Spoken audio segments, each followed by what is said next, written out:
Have you with us today. I'm going to do something a little different. I'm going to pop right at the beginning into the case study actual production drawing from Road Yacht Design in Charleston, South Carolina. And I want to give a special shout out to Matthew Alexander. He's one of the designers there at Rhodes. And we worked with him directly, and this is his production drawing. So if you're aware, we're going to be going through this, but I'm going to show you this up front because it's a pretty complex drawing.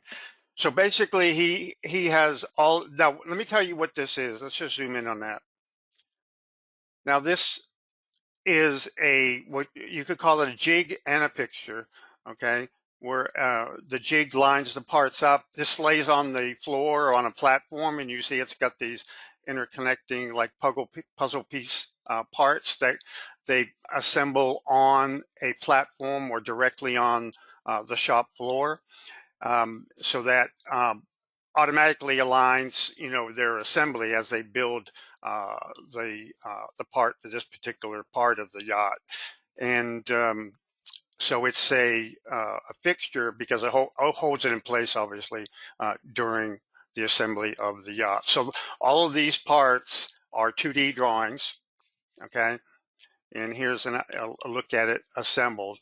So it's pretty big. It's 460 feet long by about 178 feet wide. So it's a rather large yacht. And might as well just go ahead and show you that real quick, what the yacht looks like.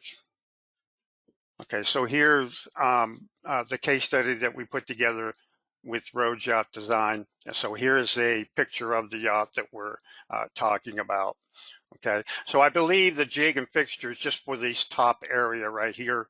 Okay, from the top of the yacht up. So this would be the area that they would be assembling on that jig and fixture. Let's go back over. Okay.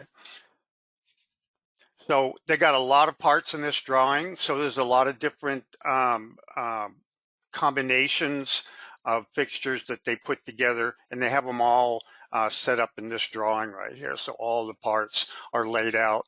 Of particular importance is you notice that none of the parts are assembled. In other words, they're not connected together.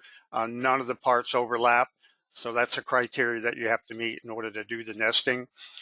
So this area down here is the actual assembly. So we're not nesting these components. We're nesting the components here where they're kind of exploded out, okay? And what's interesting here is this is also the production drawing for them to route out each of the sheets on their 5x12 router. So they have their sheets after they committed the nest.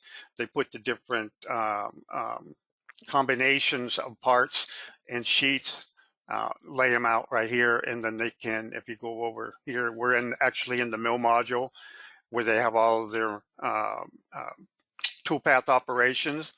And what you'll notice, if you look at each of the work 0, they actually line up at each lower left corner of each of the sheets. So if you look at it, okay, so they can just go into the sheet that they want, program their toolpath, and then post out the work 0 and then all of the operations below it. Okay, so I just wanted to show you that so you get an understanding of where we're coming from when we actually go through the nest. Okay, so let's go back over and let's go into this part here.